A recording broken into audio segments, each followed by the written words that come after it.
Bonsoir, bienvenue sur Europe 1. Je suis très heureuse de vous retrouver comme chaque mois d'août dans la libre antenne. Cette antenne qui est à vous au 39 21 pour nous confier un peu de vos joies et de vos peines. Un lieu de partage et d'échange où nous nous écoutons et nous nous répondons. C'est l'été, les grandes vacances pour certains, en famille ou entre amis. Et puis pour d'autres, c'est parfois une période de profonde solitude. On parle de tout, vous le savez, au 39 21 pendant ces 2 heures du direct. On partage, on échange. L'important est de ne pas rester tout seul avec ses questionnements, ses doutes ou ses inquiétudes. Pour se parler et se dire, appelez-nous au standard au 39 21. Emeline et Geoffrey sont là pour vous y accueillir avec toute leur attention et leur bienveillance. Et puis c'est notre cher Fifi, Philippe Chartier, que je suis heureuse de retrouver ce soir et qui réalise cette émission. Vous pouvez aussi réagir à ce que vous entendez à l'antenne par SMS en composant le 7 39 21, en commençant votre texto par le mot nuit. Vos commentaires, vous le savez, nous sont très précieux pour aider les auditeurs et puis également pour m'inspirer à chaud certains éléments de réponse. Vous pouvez également dialoguer avec nous par mail sur le site europe1.fr. 39 21, j'attends vos appels. Europe 1. Sophie Peters. Bonsoir Louise. Oui, bonsoir.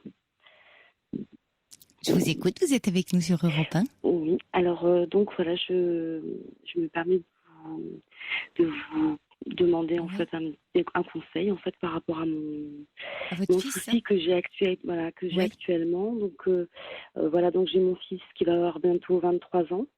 Donc il a arrêté ses études, il avait 18-19 ans, 9 ans il avait. Oui. Depuis, il se cherche, je pense comme tous les jeunes hommes, voilà, tout à fait. Le problème c'est que ça dure quand même depuis un bon moment. Qu'est-ce qu'il a fait après son bac donc comme étude? Alors il a fait un bac commerce et puis il s'est arrêté juste après en fait. Donc à 18-19 il s'est arrêté, c'est ça? Voilà, exactement. Et depuis? C'est-à-dire depuis 4 ans? Et depuis 4 ans, sauf l'année dernière, exceptionnellement une année, quand même, il est parti à l'étranger pour travailler. Mais sinon, pendant les 3 autres années, il a absolument rien fait du tout. Il avait aucune motivation. Oula, mais quoi, il passait ses journées où, chez vous Oui, à la maison. Donc, je pense que, on en a plusieurs fois parlé. Je pense, oui, une sorte de peut-être addiction. Presque de l'addiction au niveau des jeux vidéo. De son ordinateur, tout ce qui est écran en fait. Voilà. Et vous êtes seule avec lui ou il y a d'autres enfants, il y a un papa? Oui, j'ai une petite fille de 6 ans et on est séparés avec le papa depuis quelques années. Le papa du garçon, mais vous êtes en couple avec le papa de la petite fille? Non, pas du tout. Non, vous êtes séparée seule avec le papa. Voilà, je suis seule, oui. Voilà, donc j'élève mes 2 enfants, enfin ma petite fille et mon fils, je l'élève pas, mais il vit avec nous à la maison, voilà. Et donc c'est une situation qui est à force lourde, parce qu'en fait, si vous voulez, moi j'essaie de le motiver un maximum avec les outils, le peu d'outils que j'ai, ou même j'essaye quand même... vous la journée, vous n'êtes pas là, vous travaillez? Alors moi, quand je travaillais, avant, je viens de m'installer. En fait, on vient de déménager. Donc depuis mon installation, je cherche du travail. En fait, depuis qu'on est posé là, depuis 2 mois, je recherche un emploi assez rapidement.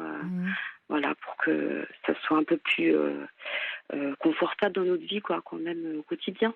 Bien sûr. Et donc voilà. Et qu'est-ce que vous avez mis en œuvre depuis 3 ans pour essayer d'aider votre fils? Alors, écoutez, j'ai fait des démarches avec lui. Donc déjà après l'école, des démarches à savoir au niveau de son orientation, qu'est-ce qu'il voulait faire. Donc j'ai quand même accompagné tout d'abord au CIO, et puis après c'est tout ce qui est dans la démarche, je vois bien. Dans la continuité. Donc voilà, et puis je lui ai proposé aussi de l'emploi, donc je l'ai orienté vers le parce qu'il y avait parce qu'après le bac, il y avait, vous savez, cette fameuse procédure APB là, d'admission post-bac. Vous l'avez fait avec lui, il a rempli, il a eu une fac, il a eu quelque chose? Il voulait, non, mais en fait, il a abandonné après. Je veux dire, il a plus du tout la force, la motivation de. Il a commencé quelque chose. Il a commencé un cycle. En fait, il devait reprendre l'école juste après. Mais il a pas du tout. Il avait eu des choix dans l'admission post-bac. Voilà, il avait eu des choix. Oui. Et ces choix qui ont été validés. Et il n'a pas suivi les études qui... Après, non, il a voulu arrêter dans le commerce. Il a voulu tout arrêter, quoi. Vous avez du mal avec lui à vous faire entendre, à ce qu'il vous écoute, à ce qu'il vous obéisse, parce qu'à un moment donné, même à 19 ans, on lui dit, c'est comme ça, tu passes pas ta vie à la maison, quoi. Tout à fait, il est très respectueux. C'est un jeune homme qui est très respectueux. Mon fils est très respectueux. Il n'y a pas vous savez, il y en a pas un qui va lever la main parce que nous, moi, je suis vraiment contre ça. La violence, c'est lui autant. Oui, pareil. non, mais je vous parle pas de ça, Louise. Je vous parle à un moment donné que ce jeune garçon, voilà, 3 ans sans rien faire, il est un peu en danger. Donc, de quelle façon, à un moment donné, il n'a pas à attendre et choisir ce qui lui convient. Il fait quelque chose. Parmi, voilà, il y a des choix très vastes aujourd'hui en termes d'études ou d'activités. Mais vous voyez, est-ce que vous lui avez imposé, c'est comme ça, c'est pas autrement? Ou jamais? Ah, pas du tout. Non, pas du tout. Au contraire, on en a parlé comme sous forme d'exemple, en fait, de la continuité après l'école. En fait, qu'est-ce qui s'offre à nous, en fait, après l'école? Parce que c'est vrai que c'est pas évident. Je peux comprendre de sortir du cursus scolaire et puis de devoir aller dans la vie active du jour au lendemain. Mais vous êtes tellement compréhensive, Louise, ce qui est tout à votre honneur, en même temps. Mais à un moment donné, ça touche sa limite, cette compréhension. Voilà, justement, donc c'est pour ça que je vous appelle, parce qu'en fait, si vous voulez, il y a quelques temps de ça, donc ça remonte à un peu plus d'une semaine maintenant, on a eu une dispute, il s'est passé quelque chose, en fait, qui a un ras-le-bol, en fait, de votre part, ouais, voilà, un ras-le-bol. Donc, vous savez, ça, c'est le syndrome de ceux qui savent pas dire non ou pas mettre des limites. À un moment donné, la coupe est pleine et puis ça pète. Tout à fait, c'est vrai. Bon, après, en même temps, oui et non, parce que quand même, il y a eu plusieurs fois où j'arrêtais pas de lui dire, bon, maintenant, ça suffit, il va falloir que tu m'aides. Oui, mais c'est pas le choix. C'est pas lui laisser le choix. Il a eu le choix jusqu'à présent. Exactement. C'est ça qui est difficile pour vous maintenant à gérer. C'est qu'il a eu un choix qui était aussi le choix de ne rien faire. Or, ce choix-là, voilà, il devait pas l'avoir. Bon, c'est comme ça. Donc maintenant, il va falloir trouver comment le remettre. Alors justement, l'altercation que vous avez eue avec lui, c'était quand? Ça remonte à quand? C'était il y a à peu près une semaine, un peu plus d'une semaine, voilà. Et donc, si vous voulez, c'est un ras-le-bol. C'est le fait de l'avoir vu sur l'écran à un moment donné précis dans la journée où c'était pas du tout lieu qui devrait être, quoi. Enfin, c'était pas du tout le moment. Je me suis sortie de mes gonds, quoi. Je me suis fâchée, quoi. Et comment il l'a pris?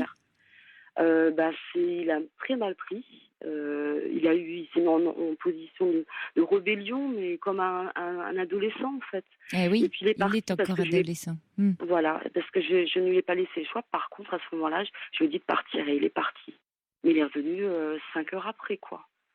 Qu'est-ce qui est prévu pour la rentrée de septembre, là? Eh bien, là, il avait un rendez-vous à la mission locale. Il a manqué son rendez-vous. Tiens. Voilà, il s'est pas réveillé. Est-ce qu'il est inscrit quelque part pour la rentrée? Alors non, absolument pas. Oui, mais il faut absolument que vous l'inscriviez quelque part, Louise. Qu'il ait un projet, un programme. Vous pouvez pas redémarrer encore une année pareille. Parce que si vous attendez qu'il prenne des rendez-vous pour un job avec un jeune qui a rien fait depuis 3 ans, quand on voit le marché de l'emploi des jeunes aujourd'hui, qui est une catastrophe, alors si vous pouvez encore le garder avec vous et financer sa présence, qu'il fasse 2 ans d'études, qu'il remette, vous voyez que ça le remette en selle dans un projet.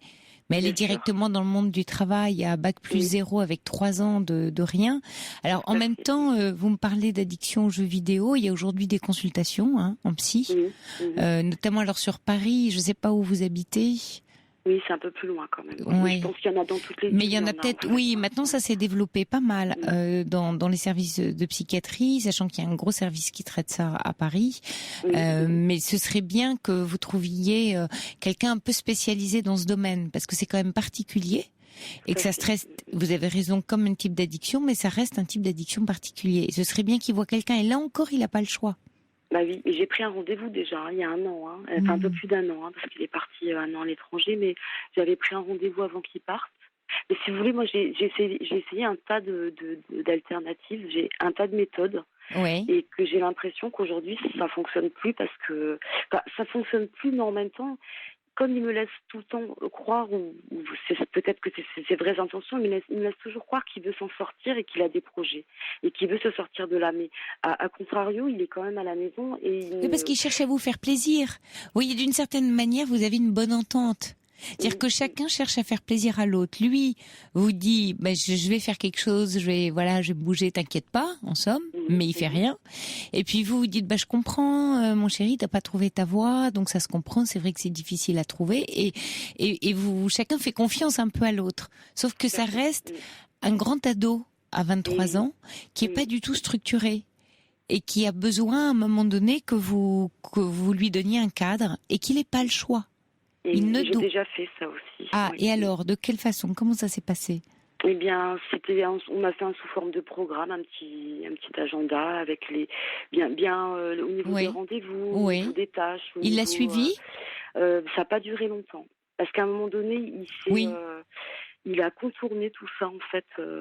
Et c'était surtout à un moment donné où moi, je travaillais pas mal. Oui, et je comprends. Pas eu, C'est-à-dire que le chat est pas là, quand le chat est pas là, il sourit dans ce coin. Exactement. Et moi-même, je me suis dit aussi, mais bon, ça va, à son âge, maintenant, je pense qu'il est quand même capable de... Donc, à chaque fois, en même temps, je me raisonne aussi. Donc, c'est très compliqué, quoi. Je me sens un peu comme je sais pas, comme... un peu pris au piège dans cette situation parce que c'est pareil, il y a un mélange de culpabilité aussi parce que j'ai peur que qu'il s'en sorte pas et en même temps je veux qu'il s'en sorte. Je sais pas comment vous l'expliquer.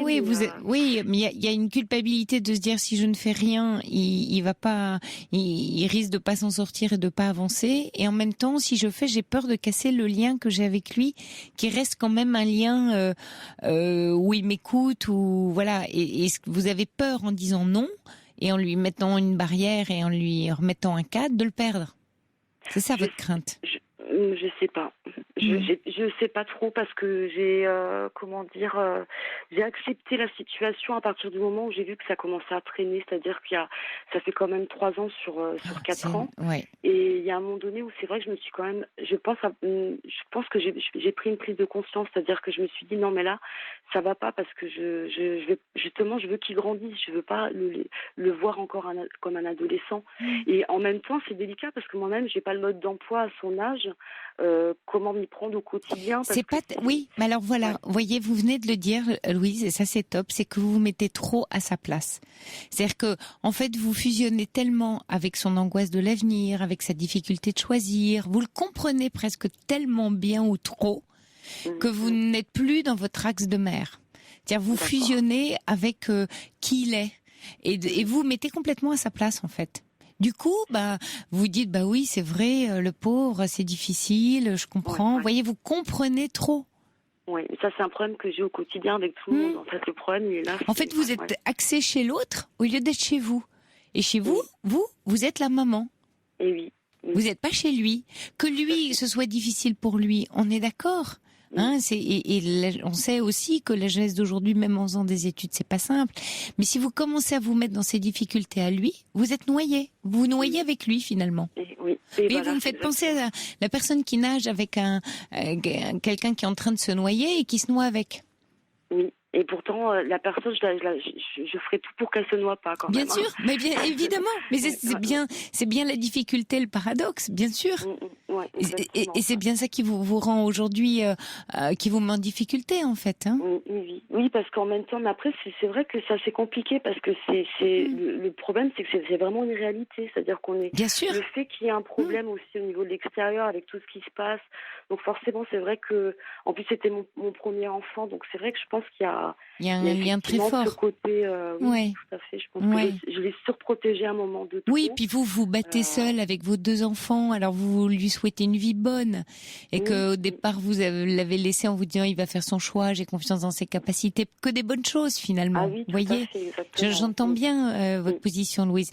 Mais après, ça parle de vous aussi, cette relation avec votre fils, c'est-à-dire de votre capacité à vous affirmer. Vous devez sans doute retrouver dans la vie professionnelle, amoureuse ailleurs, qui vous devez craindre un peu de dire non, de mettre des barrières, de mettre des limites, de pas vous laisser envahir.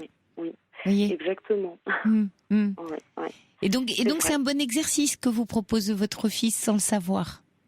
Vous voyez, souvent les difficultés ou les obstacles dans la vie, le côté positif, j'ai envie de dire, c'est que ça nous permet d'aller éprouver quelque chose au sens d'une épreuve. Et chez vous, ce que ça éprouve, c'est votre difficulté à dire non, à mettre un cadre. Alors ça va être compliqué, beaucoup plus que pour quelqu'un qui saurait le faire. Mais c'est justement parce que c'est compliqué que du coup, c'est intéressant pour vous et c'est quelque chose à découvrir. Et que votre fils va vous amener à découvrir ça. Ça vous aidera dans d'autres domaines d'ailleurs par la suite. Oui. D'accord. Vous voyez, donc vous pourriez vous faire aider vous d'un certain côté, psy, stage, ce que vous voudrez, sur tout ce qu'on appelle l'affirmation de soi, apprendre à dire non, mettre des limites, voilà. Ça c'est quelque chose, des bouquins, ce que vous voulez. Mais essayez de travailler ça pour vous, parce que ça va vous aider. Et puis, là, on est début août.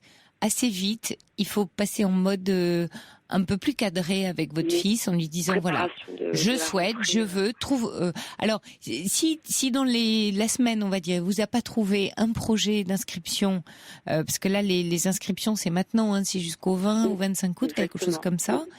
Donc si vous a rien trouvé, c'est vous qui l'inscrivez d'office. D'accord. Ça va être vite vu, hein. D'accord, mais de toute façon, il n'y a pas de problème pour ça. Ouais, voilà. Justement, moi, à la limite, c'est vrai que voir un truc dans les jeux vidéo, pourquoi pas un truc dans la techno, puisqu'il est. On a déjà regardé ça, oui. Eh ben, on regarde plus, on inscrit, on y va. Et une formation, parce qu'un job, il faut au moins qu'il ait 1 an pour le remettre en selle. Ça fait 3 ans, il va pas aller tous les jours dans un travail, vous voyez, il va pas tenir. Oui. Il va pas tenir. Là, il avait travaillé 1 an, parce qu'il est quand même assez travailleur, c'est quand même quelqu'un de travailleur. Il a travaillé 1 an donc à l'étranger, et au niveau travail, ça s'est très très bien passé. Il faisait quoi à l'étranger ? Là, il travaillait pour les rallyes, tout ce qui était rallye.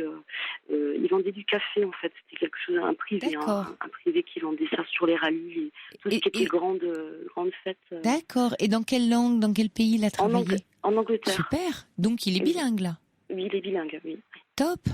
Donc il faut aller le mettre dans un développeur sur le web ou quelque chose comme ça. Exactement, tout à fait. Donc en fait, pardon. Donc votre conseil, ce serait que justement je continue à l'encourager au final. Mais plus que l'encourager, le forcer. Je suis pas en train de vous parler d'encouragement là, Louise. C'est pas le choix. L'encourager, vous l'avez fait jusqu'à présent. Maintenant, vous lui mettez un ultimatum. C'est ce que j'ai fait quand il est parti à l'étranger. C'était un ultimatum. Ah bah tiens, aussi. Et ça a marché, vous voyez ? Je lui ai imposé, oui. Ah oui, donc là vous avez bien joué. Oui, il fallait... Il vous remerciera un jour, Louise. Ne craignez pas qu'il casse le lien. Il est très fort, le lien qu'il a avec vous. Ne craignez absolument pas ça. D'accord. Vous voyez, vous avez une bonne entente quand même. Comme vous dites, il vous respecte. Donc ne craignez pas que le lien se casse parce que vous allez être un peu plus autoritaire. Il attend que ça de vous. Absolument. Et il vous en sera très très reconnaissant plus tard. Ça, je vous le promets. D'accord. Très bien. Bon courage, Louisa. Merci beaucoup. Il n'y a plus qu'à, comme on dit.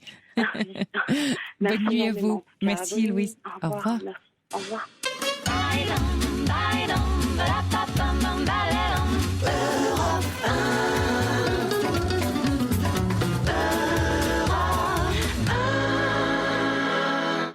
Et merci à tous pour vos messages de bienvenue. Moi aussi, je suis très très heureuse de vous retrouver dans la libre antenne pour ce mois d'août.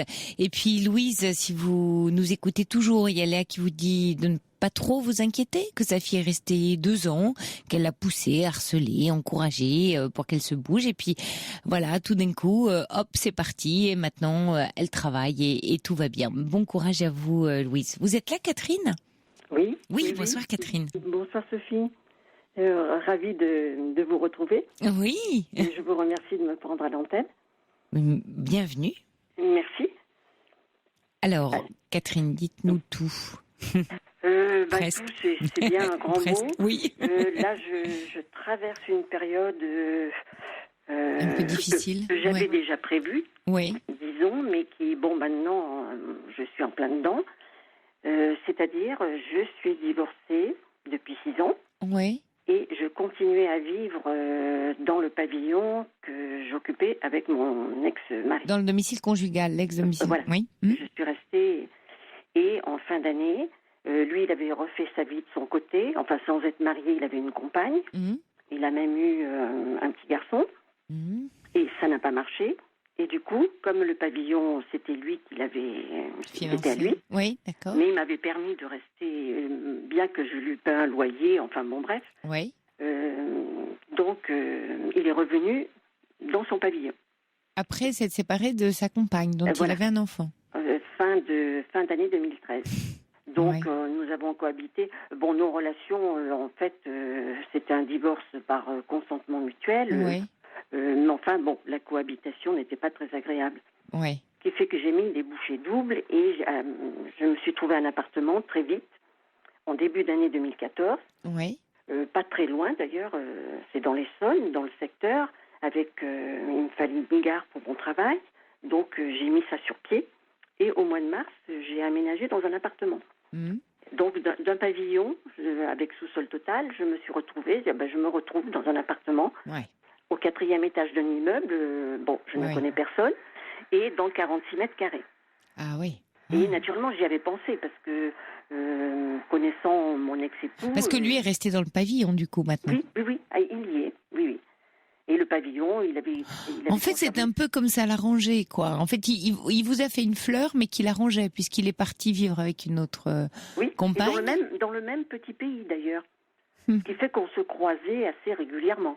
Et il venait tous les jours. Et puis le jour où ça l'arrange plus... oui, il a réintégré son pavillon et puis donc... Et vous ne possédiez rien, c'était pas moitié-moitié. Le patrimoine était à 100% à lui. Mais c'était pour lui, oui, c'était à lui. Mais ça, c'était dans c'était prévu. Oui, bien sûr, nous avons divorcé après 30 ans de mariage. Ouais. Nous sommes restés mariés 30 ans. Et moi, j'avais un peu prévu la situation. Je m'étais dit, bon, si ça tourne mal... un jour, je me retrouverai en appartement, quoi. Oui, ça c'était... Qu'est-ce qui est le plus compliqué pour vous aujourd'hui, Catherine ? C'est cette histoire de lieu de vie, finalement, d'avoir quitté... L'appartement est très agréable, certes. Seulement, voilà, je me retrouve très seule, ne connaissant personne, même dans la ville où je suis. Je connais absolument personne. Bon, je suis toujours en activité. Là, j'avais pris quelques jours de congé, je reprends dans la semaine. Mais c'est une ville loin de celle que vous habitiez, enfin vous aviez des amis ? Non, c'est à peu près à 15 kilomètres. Oui, quand même. Non, mais je connais cette ville, mais seulement je ne connais absolument personne. Ouais. Donc je me retrouve très seule. Et ce qui m'angoisse le plus, c'est que, bon, j'ai 65 ans passés, enfin je vais sur mes 66 ans, et je vais me retrouver en 2015 à la retraite. Et alors là, je travaille depuis 46 ans, et là, c'est vraiment le couperet qui tombe. Est-ce qu'il y a dans l'activité que vous occupez aujourd'hui un moyen, vous voyez, de faire valoir vos compétences autrement, justement, au moment de la retraite ? Parce que ça sont des choses quelquefois imaginables. Vous avez bien des compétences que vous allez pouvoir développer autrement, non ? Oui, mais bon, là, j'arrive au bout du bout, disons. Oui, c'est-à-dire, qu'est-ce que quand vous dites au bout du bout, qu'est-ce que vous... À 66 ans... Oui, j'ai bien compris, mais dans le métier, je ne sais pas, quel métier vous occupez ? Je suis secrétaire. D'accord. Et là, je suis depuis 15 ans, enfin ça fera 15 ans, en 2015, je suis passée dans la fonction publique. Tout à fait par hasard, d'ailleurs. D'accord. Parce qu'après, si vous avez envie de rester en activité, il y a quand même toutes sortes dans l'associatif ou dans l'économie sociale et solidaire. Enfin, il y a des domaines aujourd'hui où des profils comme vous, si c'est travailler que vous souhaitez, enfin, vous voyez, vous continuez... travailler entre guillemets, c'est-à-dire continuer à être active. Si c'est ça votre inquiétude, des solutions existent. Maintenant, j'entends qu'il y a autre chose. C'est pas tant... Parce que vous dites le couperet tombe, mais on voit aujourd'hui beaucoup de jeunes retraités, entre guillemets, enfin, de gens encore très très bien et très actifs et qui s'investissent dans des nouveaux domaines, soit dans des passions, soit qui font valoir leurs compétences qu'ils ont développées dans leur vie professionnelle, dans d'autres lieux, vous voyez, d'autres endroits. Parce que des gens comme vous sont précieux. Oui. Bien sûr. C'est-à-dire que vous voyez, à partir du moment où vous n'avez plus besoin d'un salaire et que vous arrivez à vivre en tout cas avec votre retraite. J'espère. Voilà. Bon, ça c'est encore un autre sujet, oui. Aujourd'hui, c'est vrai. Non, je suis d'accord avec vous. Ça aussi, c'est une inquiétude, j'imagine, pour vous. Voilà. Oui, bien sûr. C'est un peu un point d'interrogation. Bon, ça m'inquiète un peu quelque part. Mais l'activité, vous voyez, c'est pas parce que votre emploi s'arrête que que l'activité, enfin que le fait que vous puissiez être active s'arrête. Il y a aujourd'hui Mais plein seulement de possibilités. le fait que je sois vraiment très isolée, disons, parce que bon, je n'ai pas du tout de famille. Vous n'avez pas d'enfants? Si, j'ai une fille, mais bon, qui a son activité qui est très prenante. Elle est dans le médical. Ouais. Elle a 2 petits bambins qui sont en bas âge. Donc vous êtes grand-mère? Oui, son compagnon. Bon, je la dépanne très souvent. Je la dépanne. Ouais. Quand il y a Vous des aimez bien problèmes. vous occuper de vos petits-enfants? Ah oui, oui. Oui. Mais bon, ils ont leur vie. En fait, vous avez du mal à vous projeter. Voilà. Catherine, Tout à c'est fait. pas tant, vous voyez, parce que là on tourne en rond autour de choses, j'allais dire concrètes et pratiques, mais c'est pas tant ça votre sujet, parce que des solutions il y en a toujours, vous voyez, dès qu'on se met à les chercher ou à les vouloir. Vous, c'est plutôt que vous êtes dans une absence de désir, une absence de projection. Ça vous dit rien, ça vous parle pas cette vie-là? Non, parce que je me dis, en plus le temps passe très vite, et l'année prochaine à cette époque, je serai à 2 doigts de la retraite. Oui. Et là, je me dis, ça va passer très vite. Oui. Et qu'est-ce la que fin je de l'été va arriver, Noël, et paf, on est en 2015. Ça s'anticipe. Ça s'anticipe vraiment, et ce serait bien que... déjà depuis quelque temps. Oui, alors il y a aujourd'hui, bien sûr... ça m'angoisse. Oui, bien sûr. Parce que ce qui vous angoisse, c'est que vous n'arrivez pas à vous figurer à quoi va ressembler votre vie dans cet après-là. Vous voyez, il n'y a pas d'image. Voilà, il n'y a pas de projection, il n'y a pas d'image. Étant donné, en plus, j'avais très peu de relations en raison de mon mari, enfin de mon ex-mari, qui était... Oui, qui occupait le pavillon. Donc vous ne receviez pas, c'est ça que vous voulez dire. Voilà. Oui. Et ça m'a... Bon, ça vous a un peu isolé. Ouais. Lui, il avait sa vie. En plus, très humiliant, un caractère très spécial, sa vie bien organisée. Donc là, du coup, vous êtes plutôt contente de vous retrouver dans votre petit 46 mètres carrés. C'est un peu une liberté, c'est que vous respirez. Oui, tout à fait. Mais en même temps, à côté de ça, je me sens très seule. Ouais. Mais oui, parce que je n'ai pas de contact. Et vous en aviez plus où vous étiez avant? Vous pensez aux commerçants, à des visages connus finalement? Oui, je connaissais, puisque j'y suis restée quand même 33 ans. Oui, c'est ça. Donc on vous dit que vous vous sentez très seule, c'est que toute l'image et tous vos repères finalement ont disparu. Tous mes repères ont disparu. Oui, c'est une histoire de repères. Là, je vais au petit commerce d'à côté, je ne connais personne. Oui, je comprends. Et on vous reconnaît pas. Vous savez connaître et reconnaître. Donc on ne vous reconnaît pas. Vous n'êtes pas reconnu. Donc vous n'existez plus, enfin, d'une certaine manière pour vous. Et ça, c'est angoissant. C'est angoissant. C'est angoissant. Oui, parce qu'il y a tout à reconstituer.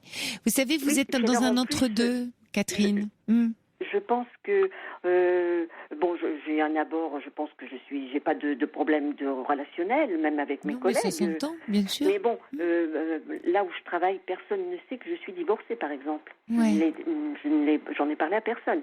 Personne ne sait que j'ai déménagé non plus. Oui, alors en même temps, vous vous coupez, vous vous coupez des autres en étant dans ce secret-là. Oui, je ne peux pas raconter.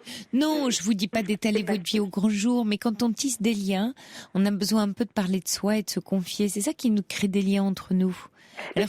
Voilà, mais c'est justement si j'arrivais à créer des liens autour de moi là actuellement. Mais c'est en parlant de vous.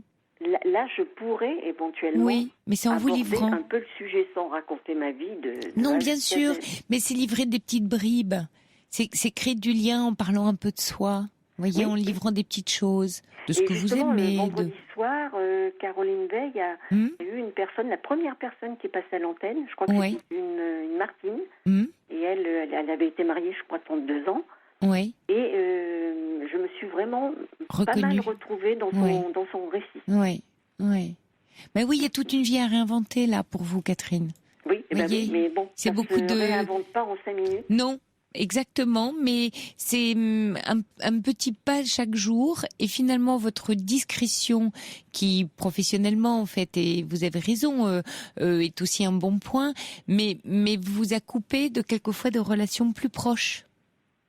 Ah oui, ça c'est sûr, oui. Mais bon, ça c'est dû aussi au comportement de mon ex-mari. Qui vous a isolé finalement, vous vivez... complètement. Ouais, vous vivez en plus, nous avions un pavillon quand on est arrivé, très agréable, très bien entretenu, et au fil du temps, il s'est occupé de rien. Et après, c'était vraiment... Alors là, c'est d'ailleurs pour cette raison que moi, je vivais complètement isolée. Hein.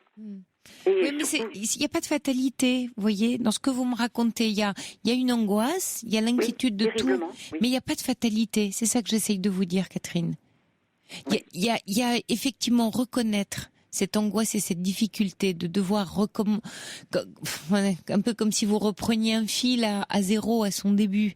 Mais il n'est pas zéro parce que vous oubliez que vous êtes une personne constituée de mille et une facettes, de mille et une choses, de compétences, de vécu.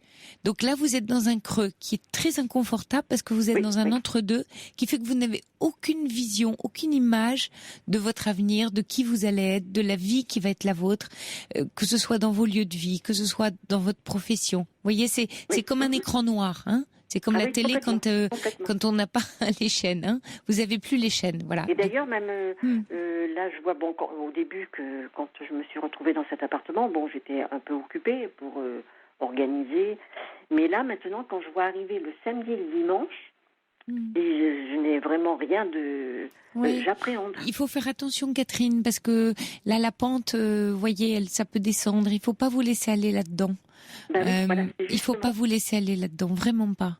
Donc, ça va être des petites choses au début, mais vous voyez un peu j'ai envie de dire vous forcer, ou vous discipliner, ou vous rebooster, vous parler à vous-même en vous disant que voilà, vous êtes une personne courageuse, que vous avez vécu telle chose, que voilà, maintenant vous allez vous prendre par la main, vous allez y aller.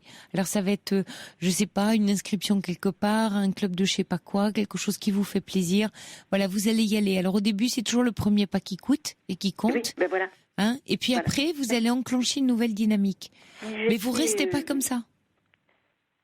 Oui. Vous restez pas comme ça. Parce que personne va venir vous chercher. Vous voyez, pas même vos collègues. Oui. Ça, c'est sûr. Et après, ça va vite. Ça se délite vite. Donc, c'est ça que je veux. Oui. Donc, voilà. Donc, ça va être un bonjour à un commerçant disant que vous êtes toute nouvelle dans le quartier, que vous venez d'arriver. Ça va être demander un conseil.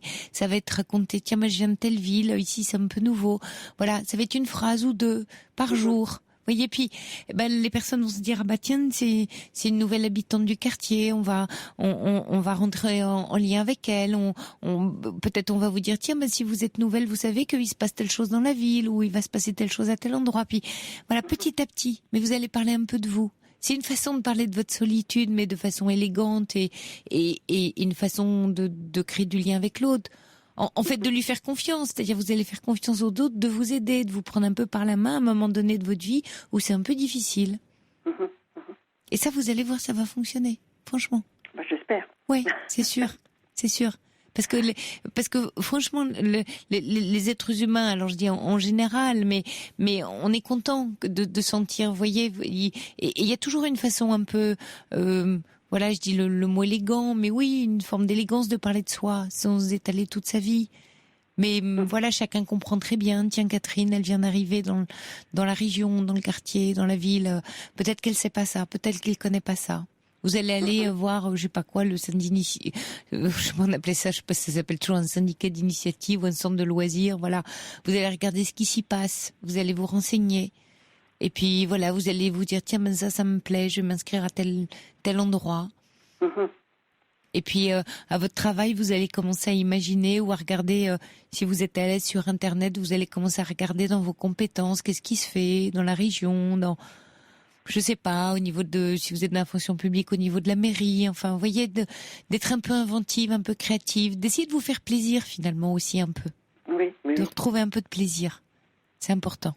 Ah oui, et là, de toute façon, il faut que je mette quelque chose sur pied parce que oui, ça peut pas, je peux pas continuer comme ça.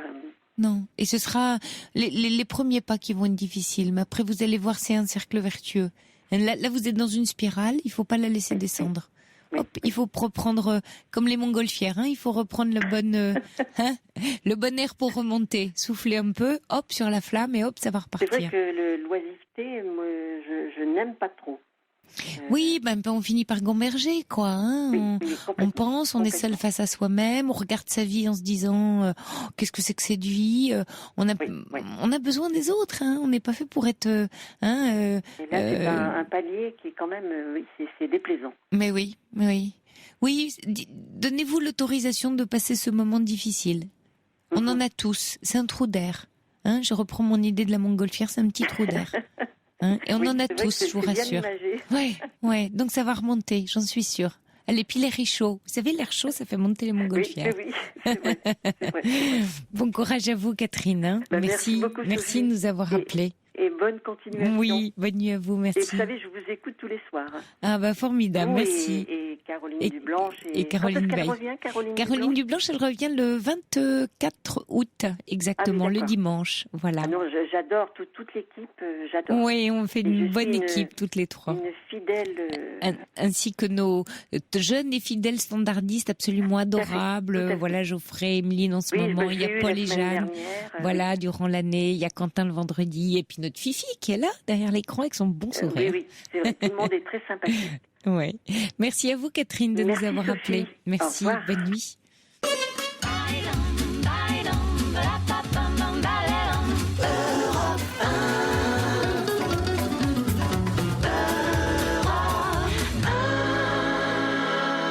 Bonsoir, Joseph. Bonsoir. Bienvenue dans la Libre Antenne. Merci à vous. De nous appeler. Oui. Voilà, je voulais parler quelque chose, d'un problème un petit peu compliqué pour moi en ce moment. Voilà, c'est un problème d'impuissance avec mon compagnon. Voilà. Oui. Et donc, je n'arrive pas à lui faire comprendre qu'il faut peut-être qu'il consulte, qu'il essaye d'avancer là-dessus pour qu'on puisse avoir une vie plus harmonieuse. Voilà. Oui, c'est lui qui rencontre des problèmes, hein, visiblement. Oui. D'accord. Et il y a une cause biologique, c'est ce que j'aimerais moi savoir. Ah oui. C'est-à-dire que voilà. Il est mal à l'aise. Vous avez du mal à en parler ensemble de ce sujet? Non. Ça crée une tension entre vous? Non. Ça en crée quand j'en parle, comme si il éludait le problème et que ça. C'était en trop, quoi, en fait. Comme si ça n'intéressait pas presque. Parce que ça le met en difficulté. Oui, c'est ça. Oui, parce que vous me dites, on n'a pas de souci à en parler, mais si, quand même un peu. Oui, disons que lui a des soucis à en parler. Mais après, ça va.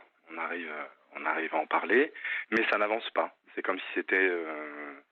ça crée une tension dans la relation entre vous, par ailleurs? Bien sûr, oui. Ouais.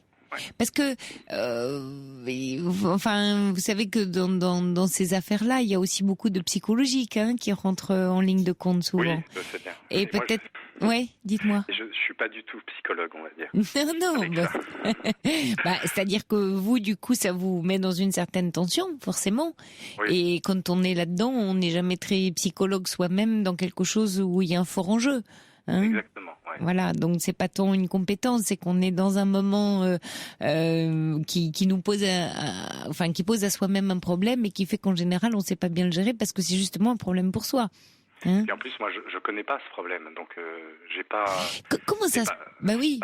Vous lui en voulez? Comment ça se passe entre vous? Oui, je lui en veux, bien sûr. Oui, vous prenez ça pourquoi? Pour un signe de désamour de sa part, de désintérêt? Pas à ce point-là, mais je trouve ça dommage, en fait. Voilà. C'est aussi simple que ça. Et vous vous sentez comment, vous, par rapport à ça? Vous diriez quel adjectif? C'est fluctuant. Je vais dire, des fois, délaissé, nié, mal aimé? Oui, je me sens très très mal. Ça a été très très mal. Et puis, si on tire toujours avantage un peu des situations nouvelles, on va dire, j'ai découvert aussi qu'il n'y avait pas que ça. Voilà. Donc ça, dans la relation, c'était pas forcément... Ah, ça c'est intéressant, vous voyez, ce que vous confiez là, Joseph, parce que, vous voyez, vous découvrez en fait que ce qui tendait pour vous la relation et qui, et c'est normal, la sexualité est toujours très importante dans une relation, elle fait partie de l'équilibre, mais du coup ça vous permet de découvrir d'autres éléments qui font que vous tenez à votre compagnon. Voilà, exactement. Vous lui trouvez d'autres qualités, finalement, nouvelles. Et à moi aussi. Et à vous aussi. Et à la relation aussi, oui. C'est intéressant. Est-ce que ça vous le valorisez auprès de lui? Vous lui avez dit ça ou c'est juste à moi que vous le dites ce soir? Oui. Je lui ai dit, bien sûr. Ouais. Et quand vous dites ça n'avance pas, Parce que je suis en train de me demander, est-ce qu'il a peut-être, vous voyez, un intérêt caché, c'est-à-dire, du coup, il y a une pression qui s'exerce entre vous autour de ce sujet-là. Oui. Le fait que, comme vous dites, il n'aille pas consulter, il veuille pas s'en préoccuper. Alors bon, on peut imaginer qu'il est mal à l'aise. On peut aussi imaginer que ça parle de la relation, c'est-à-dire de vous deux, pas seulement de lui. Oui. Alors justement, on a été tous les deux voir quelqu'un. Oui. Mon initiative. Oui. C'est-à-dire puis, quelqu'un, un psy ou un sexologue, enfin. Un psy, sexologue. Okay. Oui. Et puis, mais je l'ai un peu forcé, c'est-à-dire que. Quand j'ai pris le rendez-vous, il l'a mal pris, on y a été, et puis après, il n'a pas repris rendez-vous. Alors je lui avais demandé de le faire pour que ça soit un peu partagé, parce que évidemment, au bout d'un moment, c'est devenu aussi mon problème. Je me suis remis en question, bien sûr. Forcément. Bien sûr. Mais je suis toujours partagé entre le fait que ça peut être purement mécanique ou médical et l'aspect psychologique. Donc c'est très difficile à démêler. Oui, parce que vous n'avez pas l'info. Exactement. Ben oui, je comprends que ce soit difficile à démêler. Ouais. Bon, alors donc, il faut se méfier d'aller tout dans l'un ou tout dans l'autre. Exactement. Ouais. Et quand vous lui dites juste ça, c'est-à-dire qu'à la limite, quelle que soit l'issue, vous voyez, quelle que soit la cause plutôt, finalement vous êtes deux et être avec lui moins dans la pression et plus dans la compréhension. C'est épuisant en fait. Ouais. Parce que du coup ça bride les pulsions, c'est comme s'il y avait une limite en fait. Comment s'est passé le premier rendez-vous ? Le premier rendez-vous. Il en est sorti quelque chose de ce rendez-vous ? Sexuellement ? C'est-à-dire dans le rendez-vous que vous avez eu avec le sexologue, est-ce que du coup ça a dénoué quelque chose ou ça vous a permis d'en parler, ou est-ce qu'il y a eu des éléments de compréhension nouveaux ou rien ?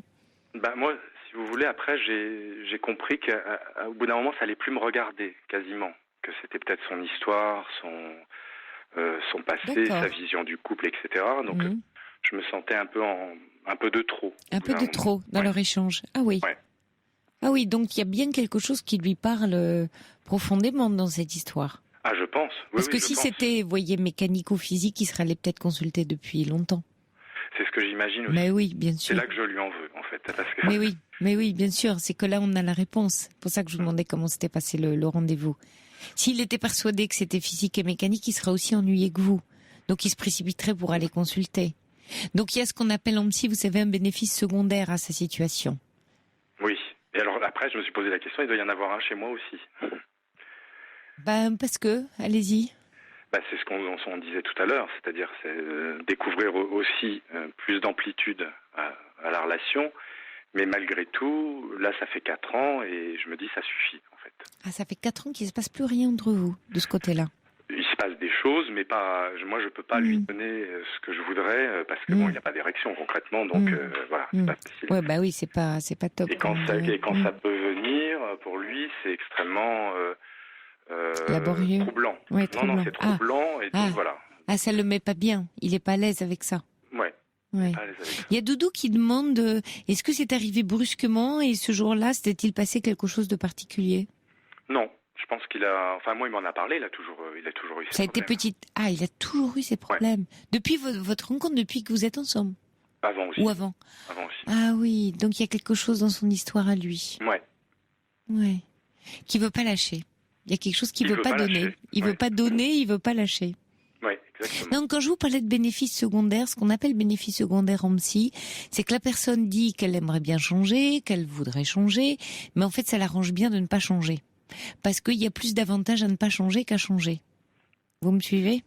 Oui, donc son avantage à lui, sans doute qu'il en tire un bénéfice de l'intérêt que vous lui portez, comme vous dites, de fait que vous découvrez autre chose chez lui. Il a peut-être envie d'être aimé, pas pour ça justement, et du coup il aurait peur peut-être d'être aimé pour ça. Ça crée autre chose. Il crée quelque chose de différent.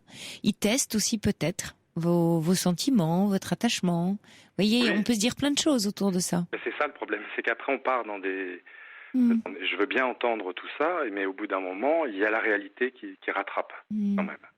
Lui, quand vous en parlez ensemble et vous dites qu'il le prend pas toujours très bien, je sais pas de quelle façon vous lui en parlez, vous lui dites quoi ?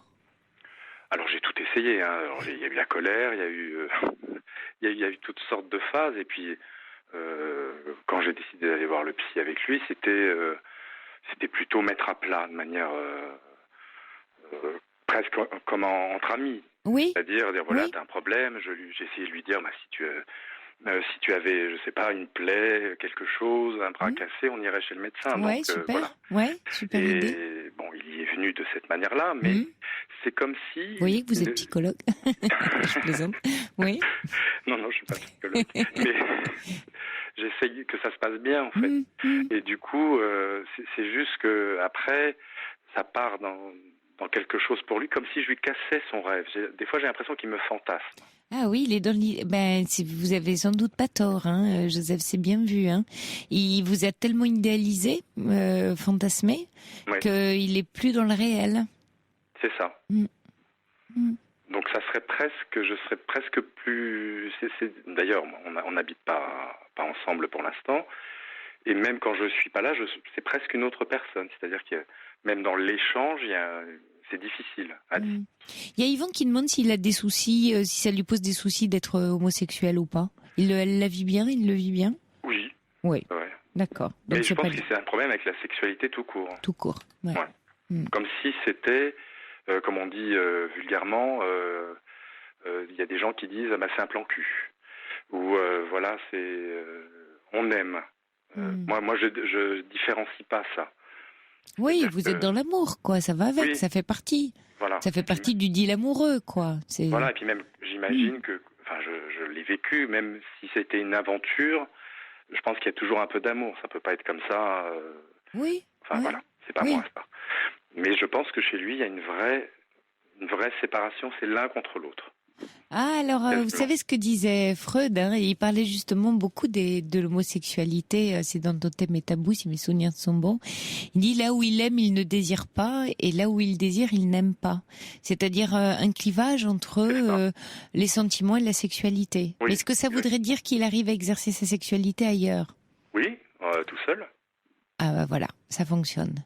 Ouais. Mais alors qui désire? Parce que ça n'est, mais jamais avec quelqu'un, par contre. Non. Parce que dans ce que je vous décris, c'est clivé, c'est-à-dire des individus qui vont, voilà. Et c'est le fameux plan cul dont vous parliez, vous voyez. Ouais. Et c'est là où c'est clivé. Ouais. D'accord. Non, il passe pas à l'acte. Il est très narcissique. Très centré sur lui. Je sais pas parce que je dirais oui, mais alors après on sent beaucoup de blessures aussi, donc c'est pas. Oui, sûrement, oui. Qu'est-ce que vous décidez pour vous là dans cette relation là? Vous appelez ce soir. Qu'est-ce que vous souhaitez? De quoi vous auriez besoin vous pour avancer? J'aurais besoin peut-être de gens qui ont connu ça, mais de l'intérieur, quelqu'un qui a. Mais c'est son histoire, elle est unique. Ouais. Voyez. Quelqu'un qui aurait eu ce problème, je sais pas, qui aurait eu. Parce que les histoires, vous voyez, d'impuissance ou de sexualité, d'abord ça remonte à très très loin, sans doute dans sa petite enfance. Et puis il y a quelque chose, comme vous dites, que c'est pas seulement par rapport à vous, c'est quelque chose qui a émaillé son histoire d'homme. Oui. Il y a quelque chose qui lui fait peur, qu'il a du mal à donner à l'autre. Il y a quelque chose dans la relation à l'autre qui passe par la sexualité, qui lui le met mal, avec laquelle il sait pas faire. C'est ça. Et donc vous voyez, vous ne pouvez pas résoudre. En fait, votre problème, c'est que vous ne pouvez pas lui résoudre son problème, mais vous en êtes l'effet collatéral. Vous le vivez sans pouvoir le résoudre, ce problème-là. Exactement. Et lui ne souhaite pas parce que il a sans doute le sentiment d'affronter une montagne. Et du coup, la question que je me pose pour revenir à ce que vous me demandiez, c'est est-ce que je dois le quitter? Est-ce que ça l'aiderait? Est-ce que alors moi, moi je dois faire ma route aussi. Moi, c'est la question que je me posais. Alors même si ça peut paraître un peu dur, hein, dit comme ça, mais d'avoir une forme d'ultimatum, comme on voit, soit homo, hétéro dans certains couples, de dire voilà que vous tenez lui, qu'il a vraiment plein de côtés, vous voyez, de prendre soin de lui avant de lui dire et tout ce que vous avez découvert, mais que pour vous c'est quelque chose d'important à vivre et que vous ne pouvez pas concevoir d'avancer dans une relation de couple, que vous pouvez rester amis, mais pas dans une relation de couple. Et que il y aura une décision à prendre et que vous lui demandez s'il le fait pas pour lui, qu'il le fasse pour vous, que ce soit un déclencheur et que la demande soit claire. Et quelle est sa réponse? Ça passe. Ça passe, c'est-à-dire Et il dira, par exemple, certainement pas, je ne suis certainement pas ami avec toi. Oui. Donc c'est comme une punition. C'est-à-dire qu'en plus... Vous le punissez, oui. Je le punis, il va me punir. C'est-à-dire, il va vous quitter ? Il ne voudra même plus me voir. Donc c'est très paradoxal. C'est comme si il se fait mal, hein. Il cherche à se faire mal. Hein. Il y a quelque chose de douloureux dans cette histoire d'impuissance chez lui. On sent quelque chose. Il y a même un côté abandonnique. C'est-à-dire qu'il est en train de vous pousser à l'abandonner. Tout à fait. Par peur, exactement. Il a un côté personnalité abandonnique. Ce serait vraiment bien qu'il aille consulter quelqu'un, parce que de toute façon, il va le rejouer avec quelqu'un d'autre derrière. Hein. Que ce soit avec vous, il aura peut-être pas la compréhension que vous lui apportez. Dites-lui au moins ça.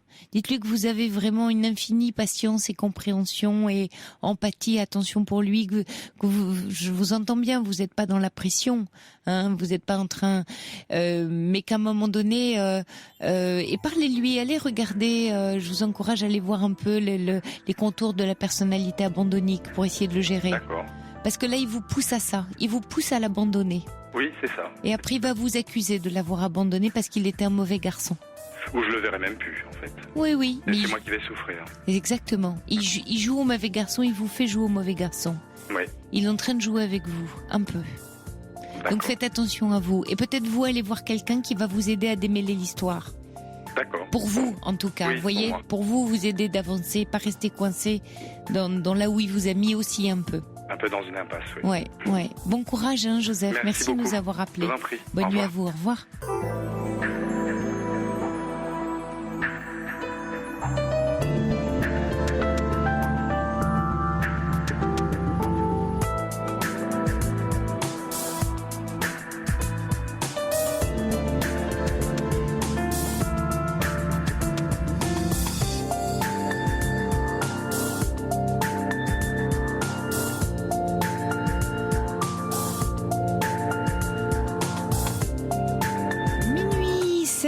Vous écoutez Europe 1, nous sommes ensemble encore pendant 1 heure de direct, d'échange, de partage, car parler de nos soucis permet de nous rendre la vie plus légère.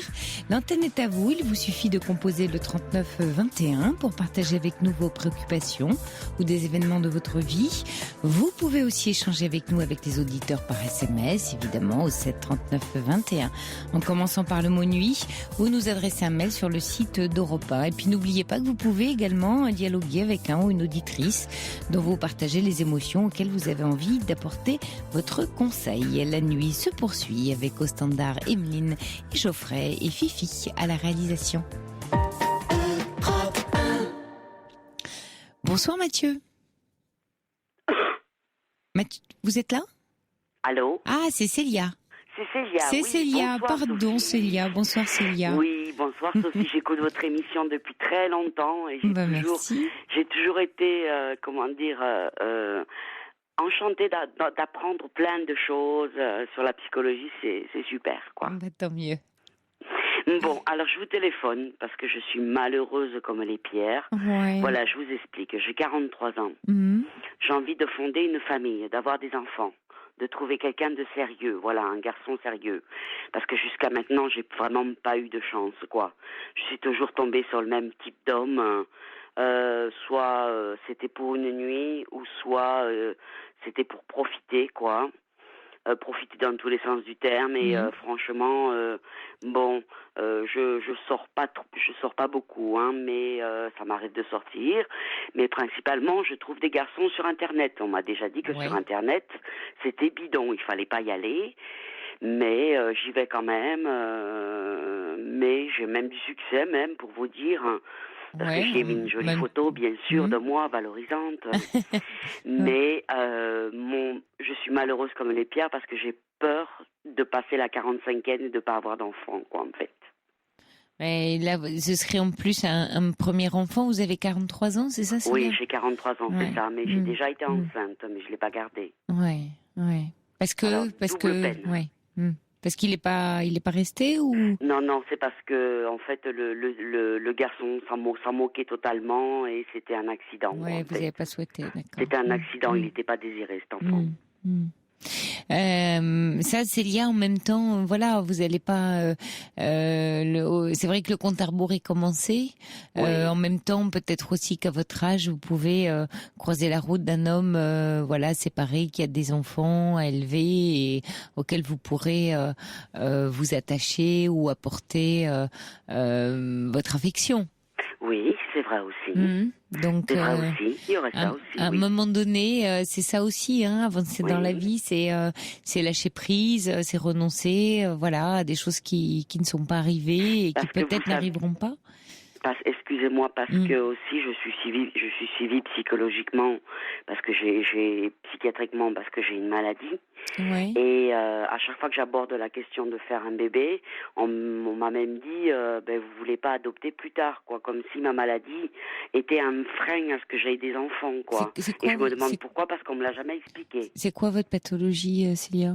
Vous savez je suis schizo-affective. Ouais. En même temps, vous voyez, vous me parlez d'un projet d'enfant, mais c'est un projet à deux. C'est pas un projet toute seule. Donc, ce projet-là, il prendra corps, c'est le cas de le dire d'ailleurs, le jour où vous aurez rencontré une âme sœur. L'âme sœur, oui, tout à fait. C'est ce que je cherche, l'âme sœur, tout à fait. Et quand vous dites que vous tombez toujours sur le même genre d'homme, qu'est-ce que ça raconte de vous? Ça raconte un peu l'histoire de mon père, quoi, qui m'a maltraité, quoi, c'est tout. Ça raconte l'histoire de mon père qui m'a maltraité, et j'ai toujours plus ou moins confondu l'amour et la sexualité aussi. Oui, que vous ne quittez pas. Ce papa que vous ne voulez pas quitter, malgré qu'il ait été j'ai du mal à le traiter en thérapie, ça, j'ai du mal à l'accepter. Mais c'est pas bien, je sais. C'est pas bien. Il n'y a pas de bien ou pas bien. Il y a quelque chose qui vous fait souffrir, vous voyez, qui est pas forcément juste. C'est pas une histoire de c'est bien ou c'est pas bien. Il y a que vous souffrez et que vous n'arrivez pas à vous sortir de cette souffrance. Oui, pourtant je suis suivie, mais apparemment, ça ne suffit pas.